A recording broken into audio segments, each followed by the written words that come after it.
as famílias e as várias formas como que elas são concebidas hoje em dia, a gente precisa ouvir e entender a necessidade, né? Então, a proposta da UABA também é essa, que a gente não impõe uma forma, que a gente ouça e adeque as melhores políticas para essas famílias, como elas estão hoje configuradas e como para que elas possam continuar, independente de qualquer coisa, esse aleitamento para essa criança. Estamos num mês super importante, que é Agosto Dourado.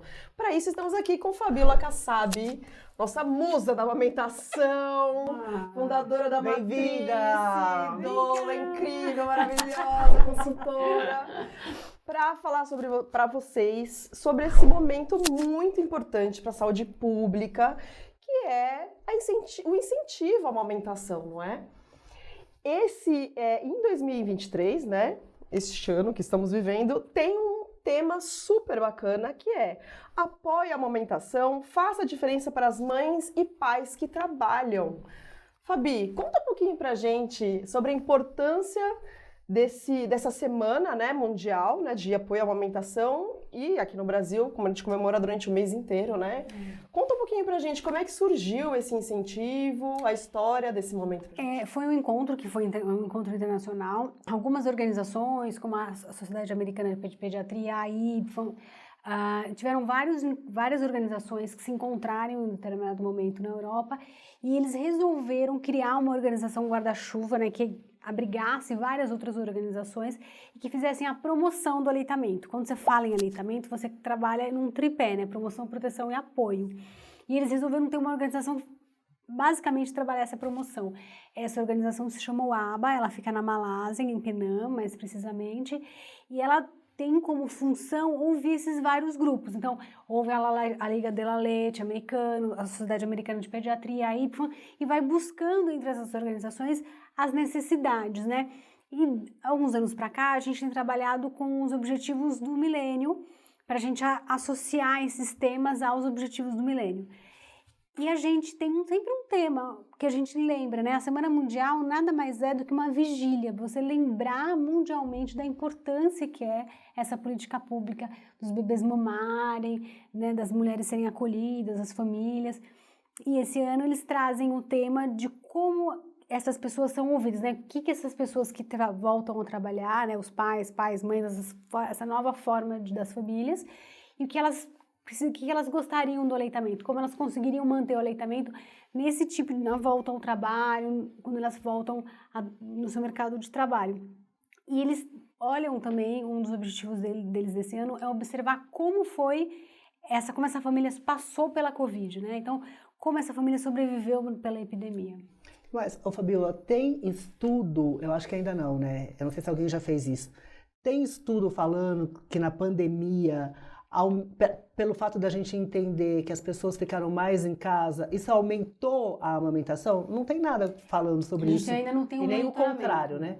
A gente não tem um monitoramento do índice de aleitamento nesse período, até porque a pandemia foi em 2020, a gente está em 2023 e os monitoramentos eles demoram, né? A gente ficou 7 anos aqui no Brasil sem nenhum tipo de monitoramento de índice, por várias coisas que aconteceram, né? Desde a forma como que a gente fazia o monitoramento, que era no dia da vacina, até por outras questões políticas. Então a gente perde um pouco, mas provavelmente vamos ter pelo menos mundial, né? O tempo, como que se comportou. A gente sabe das mortes maternas, que aumentaram 40%, né? Em 2020. Então, assim, a gente entende que foi um período onde as pessoas foram menos aos serviços de saúde, por vários motivos, e nem sempre todas as pessoas conseguiram se proteger, né? No período da pandemia.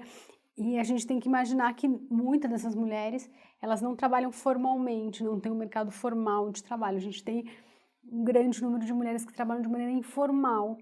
E essas mulheres, elas não são protegidas adequadamente, né? É uma preocupação da OIT. Não existem políticas públicas que protegem essas mulheres de trabalho informal, né? Não. Então, muito provavelmente, possivelmente, essas mulheres foram mandadas embora, ou essas mulheres tiveram que trabalhar apesar de toda a pandemia do Covid, de todo o contexto. Fora a rede de apoio, né, que durante essa fase foi mínima, né? Com as creches, lugares onde cuidavam das crianças fechadas, elas provavelmente deixaram essas crianças sozinhas, essas crianças ficaram bem vulneráveis. Sem poder se ver, deve ter Ou tido ficaram impacto. muito agrupadas, com pessoas mais velhas cuidando. Então, a gente ainda não tem um panorama, mas a gente tem o panorama do pré-natal, né? Então, a gente sabe que as mulheres fizeram menos consultas no pré-natal, que mais mulheres morreram. A gente já vem de um índice muito ruim desde 2015, que as mortes maternas não diminuem morte materna de pré-natal não diminui. E aí eu queria fazer um parênteses que todo mundo pensa assim, mas é o parto normal o causador da morte materna, né? Que sempre tem mais complicações. Isso é uma mentira, na real, porque a gente é o campeão de cesariana mundial, praticamente. E apesar de se achar que a cesárea é uma salvadora de vidas, a mortalidade materna no Brasil não caiu. Não, aumentou em 2020. Aumentou. Em 40%. Em 40%. E não aumentaram isso de parto normal, isso não é proporcional. Exatamente, isso não foi proporcional. E tem mais uma questão, né? A cesárea, é comprovado que a cesárea não diminui a taxa de morte materna. E na prática de vocês, né, no dia a dia de vocês, os pais e as mães que trabalham, o que eles precisam para garantir o sucesso da amamentação? Eles precisam ser escutados, né? As famílias e as várias formas como que elas são concebidas hoje em dia, a gente precisa ouvir e entender a necessidade, né? Então, a proposta da UABA também é essa, que a gente não impõe uma forma, que a gente ouça e adeque as melhores políticas para essas famílias, como elas estão hoje configuradas e para que elas possam continuar, independente de qualquer coisa, esse aleitamento para essa criança.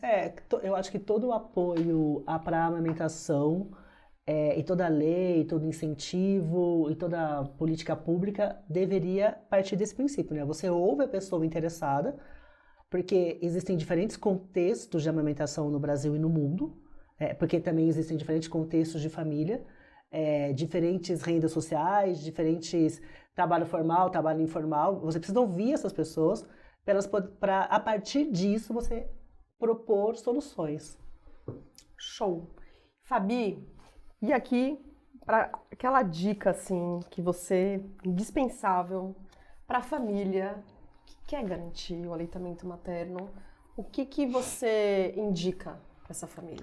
Eu acho que as melhores informações, né? Antes de qualquer prática, se informar, né? Ter a melhor informação, e a gente vive num mundo onde a informação, é fácil você se confundir com tanta informação, né? Então, o Brasil é muito bom em informação de aleitamento. Então, pegar no site do Ministério da Saúde, os cadernos são todos disponíveis, o caderno 23, pegar essas melhores informações para que você possa continuar essa prática, informado, que suas escolhas condizem com o caminho que você quer seguir, porque às vezes você acha que está acertando e porque pegou uma indicação num grupo ou num site não muito confiável. Então, procurar informações oficiais a respeito disso. Acho que é porque a amamentação ela não tem uma regra ali, né? Não tem uma receita, é tudo muito individualizado. Né? As pessoas sempre falam, nossa, mas eu achei que a amamentação fosse uma coisa natural. Não, a amamentação não é uma coisa natural, a amamentação é uma coisa socialmente construída, o que é muito diferente de natural. Né? Então, essa forma que a sociedade determina a amamentação é que vai te ajudar, né? Como o seu contexto, na sua cultura, na sua região, na sua família, é isso que vai importar, né? O Brasil é muito bom em aleitamento, então a gente vive num país onde a nossa política é boa, onde as informações são confiáveis. Hoje em dia, com a internet, se você procurar Ministério da Saúde, amamentação, você vai chegar num material porque existem informações de todo tipo, não é? Então, é muito importante que você se informe corretamente para que aí você tome boas decisões. Em termos de políticas públicas e até mesmo de suporte para as mulheres nos postos de saúde, estamos bem ancorados aí? Sim, um banco de leite, uma unidade básica de saúde, são lugares que você pode procurar apoio, né? Banco de leite é um lugar onde você não é só doação, né? Lá eles fazem um manejo clínico. Então procura na sua região um banco de leite de referência que você vai ter um bom apoio. E Paulo, com relação à preparação no pré-parto, que dica que você dá para as mulheres que estão ali ainda durante o pré-natal para se prepararem para esse momento? Eu acho que a maior preparação que você pode oferecer para uma mulher foi o que a Fabíola disse, a informação. Porque não existe alguma coisa prática que você fale, faça isso que a sua amamentação vai ter sucesso. Porque a amamentação não é instintiva, a A amamentação é um processo dinâmico e é um processo de construção de erro e acerto, não é, Fá? Então, assim, não tem o que você prepare. Aqueles mitos, né, ou crenças que existiam de que, faz bucha no mamilo, puxa o mamilo, fica sem sutiã, isso não prepara a mulher para a amamentação. Então, eu acho que, assim, é informação, é contar com uma rede de apoio bacana para o sucesso da amamentação. Eventualmente não. Importante que você também tenha um pediatra que seja a favor da amamentação e que te estimule, que te ajude nesses perrengues que podem acontecer. E a importância também da Golden Hour. Sim. Conta pra gente. Tem gente que não. Existe o primeiro momento onde o bebê nasce, ele está muito pronto ali para mamar, nessa primeira hora de vida, né? Ele nasce, às vezes ele fica olhando, chora, e em meia hora ele começa a procurar essa mama, porque ele não nasce exatamente com fome, mas ele vai querer sugar porque é um instinto.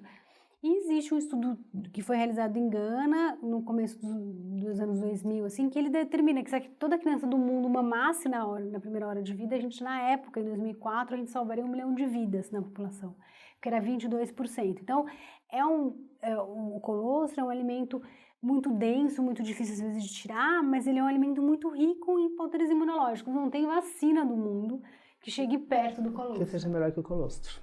E ali, desde a primeira horinha de vida já... Às vezes você não consegue ordenhar, né? Extrair esse colostro, mas você tem. Perfeito, Fabíola. E vocês, pais, mães que estão aí em casa ouvindo a gente quer ouvir vocês.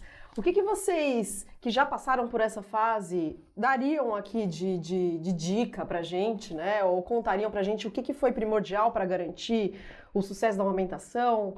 Ou o que você acha que faltou? Conta pra gente, vamos conversar sobre isso, vamos entender aí o que foi importante pra você, o que fez toda a diferença, o que você sentiu falta, não é? Sim, vamos escutar. Essa semana é sobre isso, esse mês inteiro é sobre isso. Bora falar sobre a amamentação, que é super importante e salva vidas.